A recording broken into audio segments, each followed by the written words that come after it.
빅터 프랭클이라고 하는 사람이 죽음의 수용소라는 책을 냈는데 이 책이 세계적인 베스트셀러입니다. 이 사람은 유대인들이 나치의 죽음의 수용소에서 끝까지 살아남아서 빅터 프랭클이라는 사람이 의사인데 이 사람도 수용소에 갇혀 있다가 탈출해서 나와서 책을 쓴 사람입니다. 힘들고 어려울 때 이 책을 읽으면 많은 도움이 되고 힘이 됩니다. 인간의 가장 극한의 어려움에 처했을 때 겪는 인간의 고뇌와 마음의 상태를 분석한 세계적으로 아주 탁월한 책입니다. 극한의 고통과 고난이 찾아왔을 때 나의 의지와는 상관없이 당하는 어려움 앞에서 어떻게 견디고 살아나왔는지에 대한 신앙 고백 같은 책입니다. 이 책에 나오는 이야기인데 죽음의 그늘이 항상 음울하게 드리워진 수용소에서 들어오기 전에 꽤 유명했던 작곡가이자 작사가였던 F라고 하는 사람이 있었답니다. 아마 이 실명을 밝히기가 어려워서 그냥 F라고 했던 것 같습니다. 어느 날 저자인 빅터 프랭클 의사에게 와서 F라고 하는 사람이 이런 말을 했답니다. 선생님, 내가 꿈을 꾸었는데 어떤 목소리가 나에게 소원을 말하라는 거예요. 밤에 꿈에 보니까 누가 소원을 말해라 이렇게 얘기했다는 겁니다. 그리고 알고 싶은 것 있으면 말하라. 질문에 내가 모두 대답해 주겠다. 어떤 사람이 귀에 속삭이더랍니다. 그래서 이 사람이 F라고 하는 사람이 그러면 나를 위해 이 전쟁이 언제 끝날 것이냐라고 물었답니다. 꿈속에서라도. 그리고 우리의 고통이 언제 끝날 것인지 알고 싶어서 이 전쟁이 언제 끝날 거냐 이렇게 물었답니다. 그랬더니 이 의사가 물었습니다. 그럼 언제 그런 꿈을 꾸었습니까? 그랬더니 지난 2월에 어느 날 꿈을 꿨다 그런 겁니다. 근데 사실은 그때가 1945년 3월이었는데 그래서 꿈속에서 그렇게 물었더니 뭐라고 대답하더냐 이렇게 물었습니다. 그랬더니 의사 귀에다가 이렇게 속삭였습니다. 3월 30일입니다. 그러더래요. 이 전쟁이 3월 30일에 끝날 거다 그 얘기예요. 그런데 이 작곡가는 3월 30일에 모든 죽음의 수용소 생활이 끝날 거다. 전쟁이 종식될 거다. 이렇게 꿈속에서 말하더라는 거예요. 근데 이 F라는 사람이 그 희망을 아주 굳게 확실하게 믿고 있었습니다. 꿈속의 목소리가 맞다고 확신하고 있었고 하지만 약속의 날이 점점 3월 30일이 다가오는데도 상황은 나아지지 않았습니다. 수용소로 숨어 들어온 뉴스를 들어보면 꿈속에서 약속한 날에도 불구하고 자신이 자유의 몸이 될 가능성은 거의 없어 보였습니다.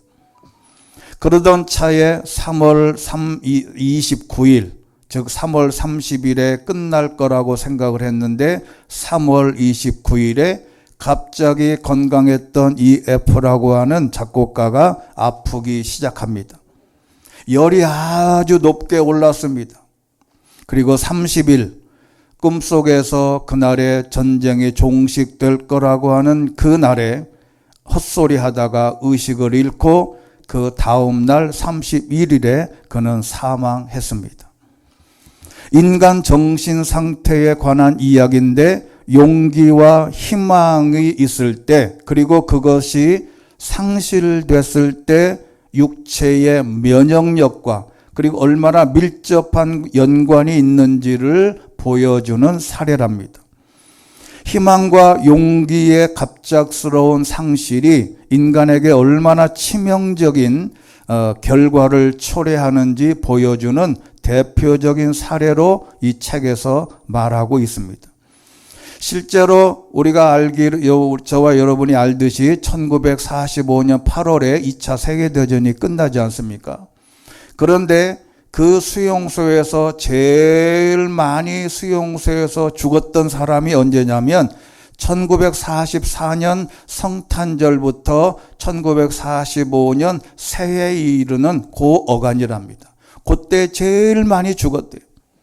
성탄절에는 집에 갈 수 있다라고 하는 꿈꾸었던 수용소의 수많은 사람들이 성탄절에 고향에 가지 못하고 새해를 맞는 그 순간에 막연한 희망이 무너졌을 때 충격 때문에 사람들이 다 많이 죽었답니다. 이런 상황을 성경은 이미 이렇게 말하고 있습니다. 잠언 14장 32절에 있는 말씀 같이 한번 읽겠습니다. 시작. 악인은 자기의 악함 때문에 쓰러지지만 의인은 죽음이 닥쳐도 소망이 있다. 아멘. 의인은 죽음의 날에 죽음이 닥쳐도 죽음이 코앞에 와도 소망이 있다. 이 작곡가를 F를 악인이라고 할 수는 없습니다. 그러나 믿음의 사람들은 의인들의 죽음은 죽음이 임박해서도 소망을 잃지 말라는 것이에요. 이 빅터 프랭클이라고 하는 사람이 책을 쓴 내용 이전에 이미 성경은 우리에게 이렇게 말씀하고 있습니다. 어떤 상황이 와도 절대로 소망을 잃지 않는 것이 탁월한 믿음의 소유자라는 것이죠. 우리의 삶의 죽음이 코앞에 다가왔을 때 그래도 소망을 가져야 된다. 그래서 성경에는 왜 부활이라고 하는 예수님의 부활을 말할까? 그것은 예수님이 죽어도 살아났듯이 죽음과도 같은 어떤 고난과 어려움이 와도 소망을 가져라 그 말이에요. 그래서 소망이라고 하는 말은 도피하다 또는 피난처를 찾다라고 하는 뜻인데 신뢰하라는 뜻이 강합니다. 그러니까 하나님이 내 죽음이 코앞에 와도 소망을 잃지 마라. 그런데 우리가 어려움을 당하는 이유가 있습니다. 어려움과 고난에는 여러 가지 이유가 있는데 하나님이 고난을 통해서 훈련 목적이 있습니다. 인간의 고난이 6가지가 있어요. 왜 사람이 어려움을 당하냐? 첫 번째는 대표적인 사람이 욥인데 그냥 하나님이 이 욥을 말하자면 훈련하기 위해서 있습니다. 욥이라는 사람은 아주 희한한 사람이에요. 우스 땅에 욥이라는 사람이 살고 있었는데 이 사람은 흠이 없고 정직할 뿐 아니라 하나님을 경외하며 악을 멀리하는 아주 특별한 사람이었어요. 그런데 이 사람에게 8절에 있는 말씀 보면 이 사탄에게 하나님이 말합니다. 너 가서 욥을 봤냐? 이 사람은 땅 위에 그런 사람이 없다. 흠이 없고 정직하고 하나님을 경외하고 악을 멀리하는 내가 보기에도 드문 사람이다. 그랬더니 이 사탄이 뭐라 그래요? 욥이 아무런 이유 없이 하나님을 경외하겠냐? 시비를 거는 거죠. 하나님도 모르는 게 있다. 욥이라는 사람이 그냥 하나님을 신뢰하겠냐? 욥이 아무런 이유 없이 하나님을 경외하겠냐? 하나님께 뭐 받은 게 있어서 그런 게 아니냐? 하지만 주께서 손을 뻗어 그가 가진 모든 것을 쳐봐라. 그가 분명히 주의 얼굴에 대고 저주를 퍼부을 거다. 여러분, 그럼에도 불구하고 욥은 하나님을 원망하지 않았는데 그 즉시 그러면 사탄이 하나님이 가서 실험을 해봐라 그랬어요. 가서 그 다음부터 아들 7 한꺼번에 딸 3이 자기 집에서 밥 먹다가 돌풍이 불어서 이 집이 주저앉아서 10명이 한날 한시에 죽습니다. 그 다음에 그가 가졌던 동산, 부동산 모두가 다 빼앗겨요. 그래도 하나님을 저주하지 않자 자기 몸이 악창이 나서 주변에 있는 질그릇을 깨서 몸이 얼마나 가렵든지 손으로 긁을 수 없을 만큼 가려워서 그 기왓장으로 몸을 득득 긁으면서도 이렇게 긁을 때 욥의 부인이 와서 말합니다. 당신의 하나님을 저주하고 죽어라. 좋은 말이에요. 좋은 말로 그런 말이지 얼마나 소리 지르면서 말했겠어요. 당신이 섬기는 하나님, 당신이 그렇게 경외하고 섬기는 하나님은 하나님을 저주하고 죽어버려라. 악담에 악담을 했어요. 그랬더니 욥이 뭐라 그럽니까? 당신은 정말 어리석은 여자처럼 말한다. 우리가 하나님께 좋은 것만 받고 고난은 받지 않겠다는 말이냐? 이 모든 일에도 불구하고 욥은 입술로도 죄짓지 않았다. 여러분, 사람이 제일 힘들면 입이 방정이에요. 힘들다. 우리나라의 대표적인 말이 무슨 말입니까? 죽겠다는 거예요. 배불러? 죽겠다. 힘들어? 죽겠다. 배고파? 죽겠다. 그냥 무조건 죽겠다. 여러분, 죽겠다라고 하는 말은 쓰면 안 됩니다. 배고프다라고 하는 말까지만 하면 되지 왜 배고파 죽냐? 여러분, 우리나라에 지금 배고파 죽는 사람은 거의 없습니다. 오히려 배불러 죽는 사람이 많지. 욥은 입술로도 범죄하지 않았다. 두 번째, 예수님도 사탄에 의해서 시험 당하셨습니다. 이유 없이 당한 거예요. 예수님도. 마태복음 4장 1절 그 후에 성령에 이끌려 광야로 가셔서 마귀에게 시험을 받으셨어요. 예수님도 예외가 아닙니다. 하나님의 아들이었음에도 불구하고 공생의 시작 전에 사탄을 그가 세상에 온 목적을 방해하고 싹을 자르려고 시험하셨습니다. 예수님도 얼마나 많은 고난과 힘들 그리고 십자가에서 고난을 당하셨냐. 그리고 두 번째 고난, 세 번째는 자기 욕심 때문에 당하는 고난이 있습니다. 야고보서 1장 14절 같이 한번 읽겠습니다. 시작. 각 사람이 시험을 당하는 것은 자신의 욕심에 이끌려 유혹에 빠지기 때문입니다. 욕심이 잉태해 죄를 낳고 죄가 자라 사망을 낳습니다. 여러분, 사람들이 욕심에 이끌려 어려움을 당해요. 욕심이 많으면 고난이 온다는 것이죠. 자기 욕심을 과하게 불리다가 그 욕심 때문에 그 욕심이 잉태해서 욕심이 마음에 이제 애처럼 딱 우리의 몸 안에 들어오면 그게 점점 자라서 10달 되면 아기가 나오듯이 죄의 욕심이 점점 더 달하면 나중에 죄가 점점 자라서 사망이 나오는 거죠. 여러분, 살인사건의 모든 중심에는 이 욕심과 욕망이 깔려 있어요. 내가 가진 돈 없어요. 그러면 상대방의 돈을 빼앗으려는 욕심이 생기는 순간에 그 돈을 빼앗으려고 사람을 죽이게 되는, 그리고 이 욕망 덩어리가 고난의 함정에 우리를 밀어넣습니다. 그리고 네 번째는 의를 위하여 일부러 고난을 받는 경우가 있습니다. 당하지 않아도 될 고난을 자원해서 당합니다. 베드로전서 3장 14절 시작. 그러나 여러분이 의를 위해 고난을 당하면 여러분은 복 있는 사람들입니다. 그들의 위협에 두려워하지 말고 불안해하지 마십시오. 아멘. 일부러 의를 위해서 고난을 당하지 않는 시대가 됐습니다.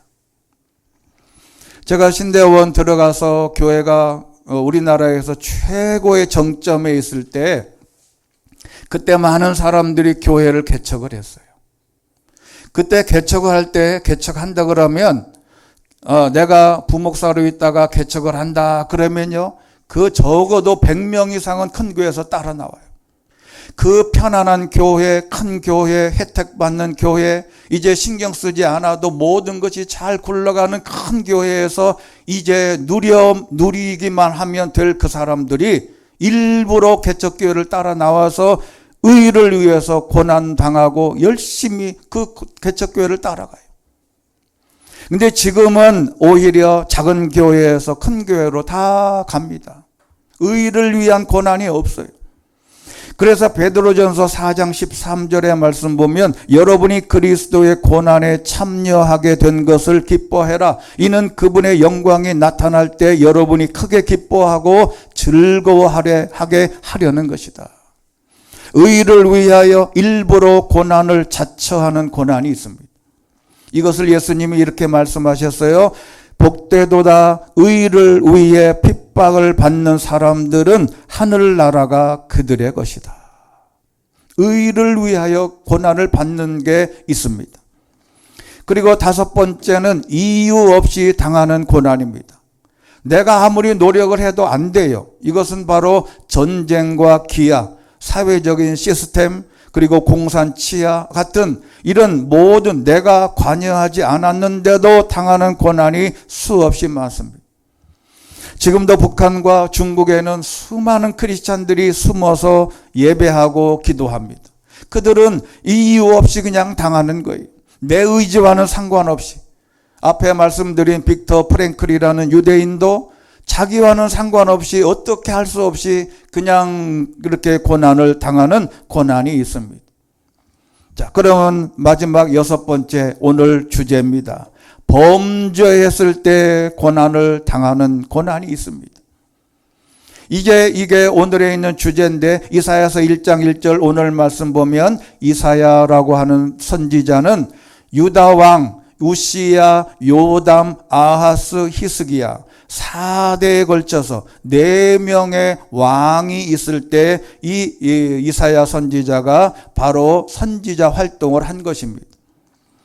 아주 대단한 사역자인데 바로 이 선지자라고 하는 뜻은 이사야는 여호와의 구원이다 라고 하는 뜻입니다.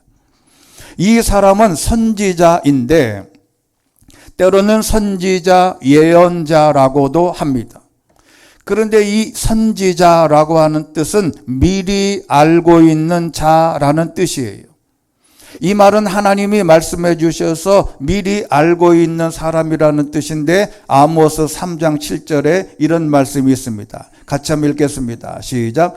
주 여호와께서는 그분의 종인 예언자들에게 자기의 비밀을 알리지 않고는 결코 어떤 일도 하지 않으신다. 아멘. 하나님은 항상 예언자, 선지자에게 미리 얘기하지 않고서 행동했던 적이 없다. 그러니까 미리 예언자에게 다 말씀한 거예요. 자, 그러면 예언자라는 뜻이 뭔가? 예언자는 점쟁이처럼 어떤 상황을 미리 말해주는 게 아니에요. 이게 중요한 겁니다. 우리가 보통 선지자의 사명, 예언자의 사명라고 말하는데 이 선지자의 사명, 예언자는 그 사람의 일을 구체적으로 어떤 상황을 너 올해에는 물 있는데 가지 마라고 말하는 게 아니라는 거예요. 가장 큰 예언은 이겁니다. 하나님 뜻에 순종하지 않으면 망한다. 이게 예언이에요. 이게 선지자든 구약의 선지자 수많은 사람들이 하는 공통적인 예언은 딱 하나입니다. 하나님 뜻에 순종하지 않으면 망한다. 저도 이렇게 말할 수 있어요. 저도 그런 차원에서 예언자입니다. 하나님 뜻에 순종하지 않으면 망한다. 하나님 뜻에 순종하지 않고 하나님의 뜻을 거스리면 망한다. 이게 예언입니다. 그럼에도 불구하고 오늘 이스라엘 백성들은 바로 이렇게 예언함에도 불구하고 이스라엘 백성들이 그들의 신앙생활에 있어서 5가지를 무한 반복하는 게 있어요. 첫 번째, 하나님을 배반합니다. 요 사이클이 이제 돌아가는데 이게 무한 반복하는 거예요. 첫 번째, 이스라엘 백성들이 하나님의 뜻을 거스리면 너희들이 망한다. 그럼에도 불구하고 이스라엘 백성들은 첫 번째 1장 2절 말씀 같이 읽겠습니다. 시작. 하늘아 들으라, 땅아 귀 기울이라. 여호와께서 말씀하셨다. 내가 자식들이라고 기르고 키웠으나 그들이 나를 거역했구나. 아멘. 거역이라고 하는 말은 그냥 변절하다, 거스리다 그런 뜻이. 하나님의 뜻을 거역하는 겁니다. 당대 이스라엘은 상하 관민이 산결같이 하나님을 등지고 우상 숭배하고 가난한 자들을 등치고 부정부패하가 창궐하게 됩니다. 하나님이 이사야 선지자를 통해서 이상 중에 말하는 것입니다. 내가 너희를 자식같이 키웠는데, 자녀같이 키웠는데 너희들이 나를 등쳐먹는다. 여러분들 어린 아이들이 어느 정도 커서 직장 생활하고 좋은 이렇게 상황이 되면 이제 자기들이 잘 나가면 그게 자기들이 잘나서 그런 줄 알고 엄마 아버지를 무시해요. 엄마 아버지가 제일 마음 상할 때가 언제입니까? 자녀들이 그렇게 똥오줌 가루를 갈려서 길렀는데 나중에 보면 이 아이들이 어머니 등치는 거지. 이때가 제일 기분 나쁜 겁니다. 그 어떤 것도 보상이 안 돼요. 하나님이 그 얘기입니다. 내가 너희를 잘 길러놨는데 너희들이 내 등을 쳤다. 나를 거스렸다. 예레미야 6장 19절에도 이 선지자가 이렇게 말합니다. 땅아 들으라 보라, 내가 반드시 이 백성에게 그들의 창략의 열매인 재앙을 가져올 거다. 이는 그들이 내 말에 귀 기울이지 않고 내 율법을 거부했기 때문이다. 이스라엘이 이렇게 하나님을 무한 반복하면서 죄를 짓습니다. 그러면 하나님께서 그러면서 신앙생활하고 하나님을 찾고 예배합니다. 근데 잠언에 보면 아주 부끄러운 말씀이 하나 있어요. 잠언 28장 9절 말씀 같이 읽어보겠습니다. 시작. 율법을 듣지 않고 귀를 돌리는 사람은 그 기도조차 가증스럽다. 기도조차 가증스럽다. 이 말이 정말 부끄러워요. 하나님의 뜻을 거스리고 하나님의 뜻대로 살지는 못했으면서 하나님 앞에 와서 기도한다. 그 기도도 가증스럽다. 이럴 때 하나님이 드디어 그 다음에 가만히 내버려 두면 좋은데 하나님은 이제 징계하신다는 겁니다. 첫 번째, 하나님을 배반하면 내버려 두면 좋은데 하나님은 징계하신다. 이스라엘 백성들에게 이사야 선지자가 징계한다 이 말을 하고 바로 주전 722년에 아시리아가 침범해서 그야말로 이 이스라엘 지역을 아주 쑥대밭을 만들어 놔요. 예언자가 하나님의 뜻을 거스리면 너희들이 어려움을 당한다 그렇게 예고했음에도 불구하고 배반하니까 그 다음에 1장 5절에 있는 말씀 보면 왜 너희는 계속 반역해 매를 더 맞으려고 하냐? 머리는 온통 병들었고 마음은 온통 혼미해졌구나. 발바닥부터 머리까지 성한 곳이 없구나. 상한 곳과 멍든 곳과 새로 맞은 상처뿐 짜내고 싸매고 기름진 상처를 가라앉히지도 못했다. 너의 땅은 황폐했고 너의 성들은 불태워졌고 너의 땅은 너의 눈앞에서 이스라엘 이방 사람에게 삼켜졌고 이방 사람들에게 파괴된 것처럼 폐허만 남았다. 시온의 딸이 포도원의 초막처럼 오이밭의 원두막처럼 에워싸인 성처럼 겨우 남았다. 완전히 쑥대밭이 된 거지. 아시리아의 침공으로 나라가 이렇게 된 것입니다. 처음에 몸에서부터 이제 시작해서 땅도 모든 나라가 기가 막히게 이상해져요. 여러분 말씀에 순종하지 않으면 이 대가가 상상할 수 없도록 큽니다. 여러분 사회법을 어기면 감옥에 가고 노동을 하고 이렇게 하듯이 하나님은 이렇게 징계하신다. 만약에 우리 사회에서 사람을 죽이거나 나쁜 짓 해서 감옥을 안 보내면 어떤 일이 일어나겠어요? 이 나라가 제대로 되겠습니까? 징계하지 않으시면 영원히 버린 것인데 잠언 3장 12절 말씀 놀라운 말씀이 있습니다. 시작. 여호와께서는 사랑하는 사람을 훈계하시고 벌 주시되 아버지가 그 기뻐하는 아들에게 하는 것과 같이 하신다. 히브리서 12장 6절 보면 사랑하시는 사람을 연단하시고 아들로 받으신 사람들마다 채찍질 하신다. 더 중요한 거 12장 8절입니다. 시작. 아들이 받는 모든 연단을 여러분이 받지 않는다면 여러분은 사생자이며 아들이 아닙니다. 옆집 아이가 도둑질하러 돌아다니면 요즘에는 시비를 안 합니다. 내비둬요. 자기 아들이 잘못하면 매를 때린다는 거지. 하나님은 자기 백성을 사랑하는 징조가 뭐냐면 하나님의 뜻을 거스리면 매를 때린다는 거예요. 매 안 때리면 그냥 나가 떨어지는 거예요. 사랑하는 사람일수록 징계하시는데, 그런데 문제는 징계의 도구가 있습니다. 여러분, 이스라엘 백성들에게 징계의 도구는 아시리아였어요. 사람에게 징계하는데 더 크게 사용하는 것이 여러분 뭔지 아시지요? 그게 바로 사람입니다. 사람을 통해서 괴롭히는 거예요. 사람을 통해서 괴롭게 만들어요. 멀쩡하게 안 그랬던 사람이, 그 사람이 나를 공격하고 나를 괴롭게 하고 눈만 뜨면 그 사람만 보면 죽이고 싶을 만큼 그 사람이 나를 괴롭힌다는 거예요. 왜 괴롭히냐? 하나님이 훈련하시려고 그런 거예요. 그런데 중요한 것은 뭐냐면 나는 그러면 누군가의 징계의 도구가 되지 않도록 기도하는 것도 좋은 일이다. 저 사람이 징계의 도구가 됐다면 나는 저 사람에게 징계의 도구가 되지 않아야 됩니다. 무슨 말이냐면 남 괴롭히지 말라는 것이에요. 예전에 한번 언젠가 군대에서 선임병사가 학대했다고 이제 뉴스가 나오고 그 학대한 것을 견디지 못해서 이 사람이 총으로 이제 선임병들을 쏴서 죽였어요. 5명인가를 죽였어요. 이분이 신학교 학생이었어요. 근데 총기 사고로 이루어진 날 그 주에 군 면회가 아주 그냥 미어터 강원도 철원 이런 데가 부대가 아주 마비가 될 만큼 면회가 많았대요. 이 코로나 전이니까.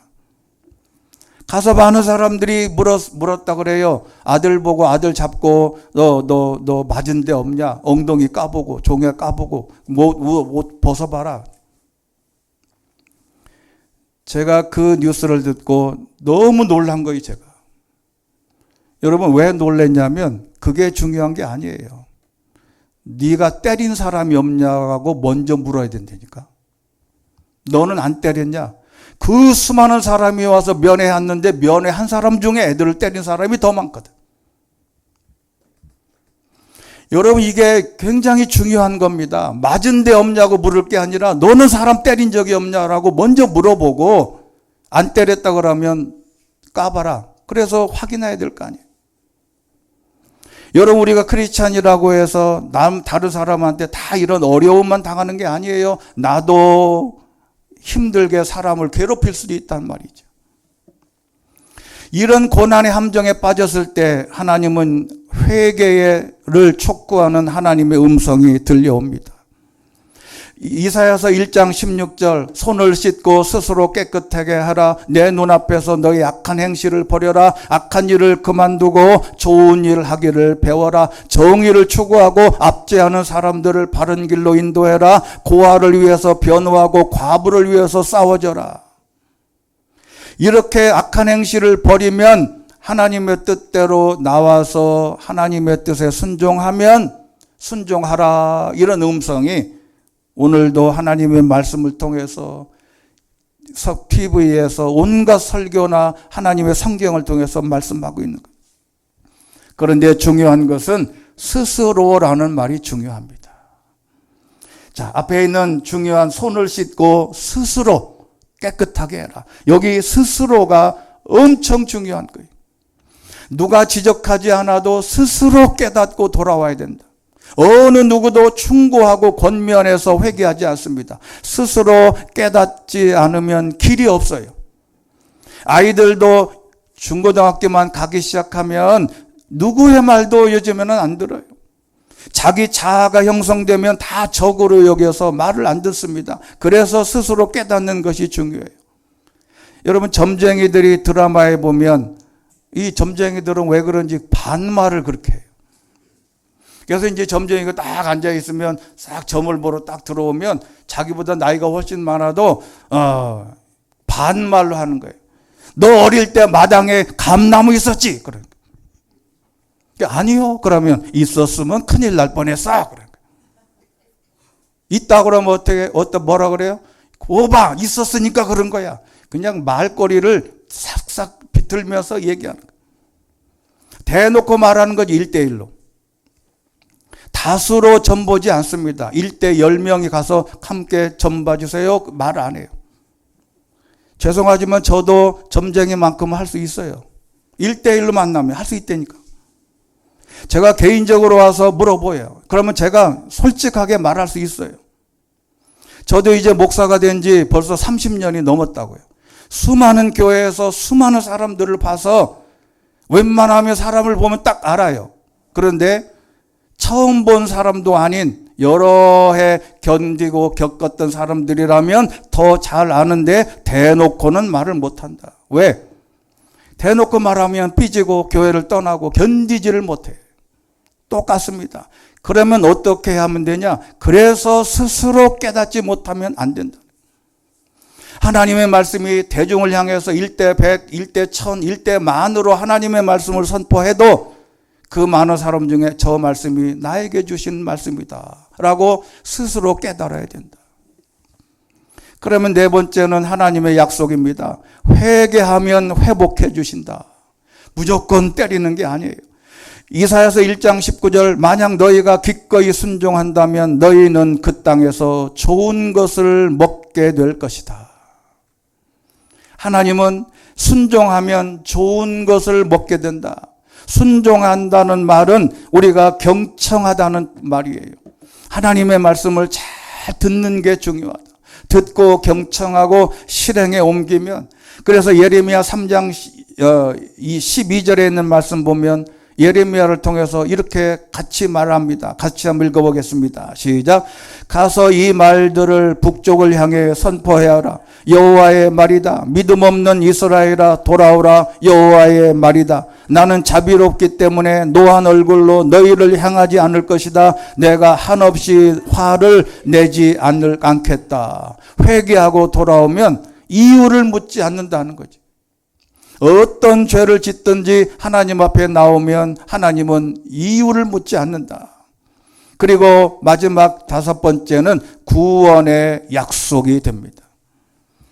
이름대로 여호와는 구원이라고 하는 이름대로 너희들이 회개하고 돌아오면 회복시키고 내가 너희에게 구원해 주겠다 약속한 겁니다.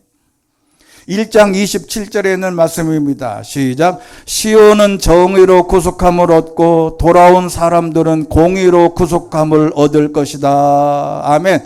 돌아오면 돌아온 사람들만 구속함을 얻게 될 것이다. 구원은 모든 것에 회복이 됩니다. 회개하고 말씀에 순종하기 시작하면 구속함을 얻는다는 것은 회복의 은혜를 주시는 겁니다. 망가졌던 나라가 회복되고 가정도 회복되고 개인도 회복되고 재정도 회복되고 자녀도 모두 회복된다는 축복의 말씀이에요. 이 증거가 어디 있냐면 예수님이 이렇게 말씀하셨어요. 둘째 아들이 집을 나갔다가 돌아왔어요. 허랑방탕하게 그에게 남겨준 유산도 다 말아먹고 생거지로 돌아온 둘째 아들에게 돌아오자 이렇게 말합니다. 아버지는 종들에게 어서 가서 좋은 옷을 가져와라. 이 아이에게 입혀라. 가락지를 끼워라. 발에 신을 신겨라. 아마 신발도 다 헤어졌던 것 같아. 살진 송아지를 잡아다가 잔치를 벌려라. 내 아들이 죽었다가 다시 살아났다. 이 아들을 잃었다가 이제 찾았다. 그래서 그들은 잔치를 벌이기 시작을 했다. 하나님은 돌아오면 하루아침에 모든 것이 회복된다. 재정 문제도 환경 문제도 먹을 것 입을 것 종도 생기고 아버지도 생기고 한순간에 모든 것이 회복된다. 그런데 이것을 우리는 잊어버리고 이 상황을 무한 반복한 거예요. 배반하고 징계하고 하나님의 음성을 듣고 돌아왔다가 회개하고 구원받아서 회복됐다가 어린 자식이 또 나가서 죄를 짓듯이 또 배반하고 징계하고 촉구 음성 듣고 회개하고 구원받고 이거를 무한 반복하는 것이죠. 여러분 우리가 이 땅에 살아가면서 정말 이 5가지 단계를 무한 반복하며 살아요.